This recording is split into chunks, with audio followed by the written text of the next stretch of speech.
नवी मुंबई महानगरपालिकेतील सत्ताधारी आणि प्रशासनातील संघर्ष आता उघडपणे समोर आलाय।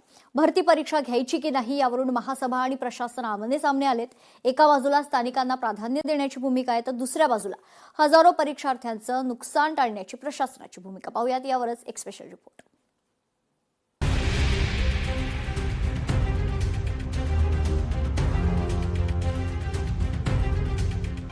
पालिका विरुद्ध प्रशासन भरडला जातोय नवी मुंबईकर। भरतीपेक्षा सत्ताधारी आणि प्रशासनाची श्रेयवादाचीच लढाई। भरतीवरून महानगरपालिकेत सत्ता संघर्ष तीव्र। नवी मुंबई महानगरपालिकेच्या 132 पदांच्या सरळ सेवा भरतीसाठी तब्बल 19,220 अर्ज आले। राज्यभरातील उमेदवारांनी महिने अभ्यास करून 21 आणि 22 जुलैच्या परीक्षेची तयारी केली होती। मात्र परीक्षेला अवघे 24 तास शिल्लक असताना महासभेत भरती प्रक्रिया स्थगित करण्याचा ठराव मंजूर झालाय आणि हजारो उमेदवारांमध्ये संभ्रमाचं वातावरण निर्माण झालंय। पण अवघ्या काही तासातच शासनानं तो निर्णय स्थगित करत परीक्षा नियोजित वेळापत्रकानुसारच होणार असल्याचं स्पष्ट केलंय।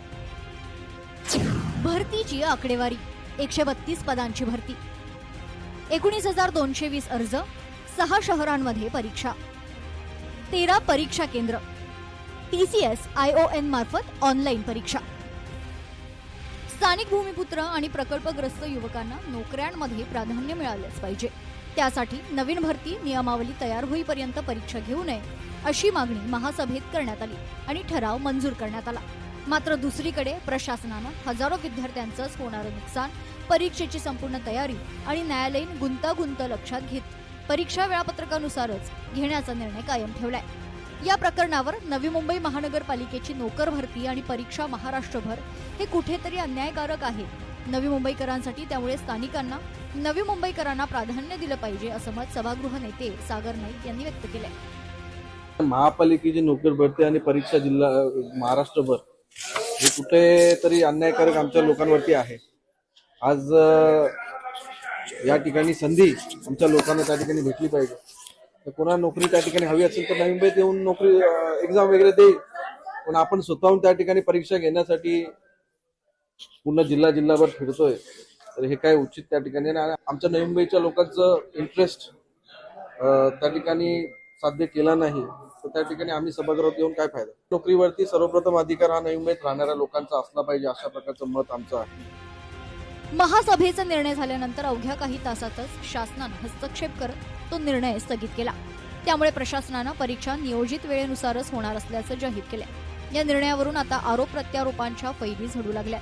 सत्ताधारी प्रशासनावर नाराज आहेत। प्रशासनाला श्रेय मिळू नये म्हणूनच सत्ताधाऱ्यांनी ऐनवेळी अडथळा निर्माण केल्याचा आरोप विरोधकांनी केलाय। नोकर भरती काढली असता ही घटनाच घडली नसती ना। आज तुम्ही न काढल्यामुळे आयुक्तांना ते जाणवलं, तेव्हा त्या आयुक्तांनी ती भरती काढली आणि त्याच्यावर तुम्ही एका रात्रीत निर्णय घेता। अरे मुलांनी तिकीटं काढलेली आहेत, मुलांचे पालक तिथं पोहोचे, मुलांसोबत पालक तिथं राहायला गेलेले आहेत। आज परीक्षा चालू झालेली आहे त्याची आणि काल रात्री तुम्ही सभागृहामध्ये संध्याकाळी सांगता की हे करा म्हणून, भरती स्थगित करा म्हणून, की हे घेऊ नका, परीक्षा घेऊ नका। हा अन्याय नाही का मुलांवर? किती ताण येईल या गोष्टीवर? तुमच्या सोयीने हा ठराव आलेला नाही, हा प्रशासनाने ठराव आणलाय। त्याचं क्रेडिट प्रशासनाला मिळेल, ते क्रेडिट त्यांना द्यायला नको म्हणून तुम्ही या गोष्टीला खोडा घातला आणि त्याला विरोधकांनी साथ दिली। एकीकडे स्थानिकांना न्याय मिळावा ही मागणी रास्त असल्याचं अनेकांचं मत आहे। मात्र दुसरीकडे भरती प्रक्रिया सुरू झाल्यानंतर आणि परीक्षा अवघ्या काही तासांवर आली असताना घेतलेल्या निर्णयामुळे हजारो उमेदवार मानसिक तणावात आले। अनेकांनी प्रवासाची आणि राहण्याची व्यवस्था करत परीक्षेची तयारी पूर्ण केली होती। यामुळे प्रशासन आणि सत्ताधाऱ्यांच्या अंतर्गत संघर्षाचा सर्वाधिक फटका सामान्य उमेदवाराला बसला आणि अप्रत्यक्षपणे नवी मुंबईकरांनाही। आज आणि उद्या ज्या पदभरतीच्या ऑनलाईन परीक्षा आयोजित केल्या होत्या त्या पूर्व वेळेतच होणार असल्याचं आयुक्तांनी प्रशासनातर्फे सांगितलेलं आहे। त्यामुळे प्रशासन आणि सत्ताधारी यांच्यातील जो वाद आहे तो पुन्हा एकदा चव्हाट्यावर आल्याचं पाहायला मिळतंय। व्हिडिओ जर्नलिस्ट सूरज सह मी आकांक्षा देशमुख, लोकशाही मराठी, नवी मुंबई।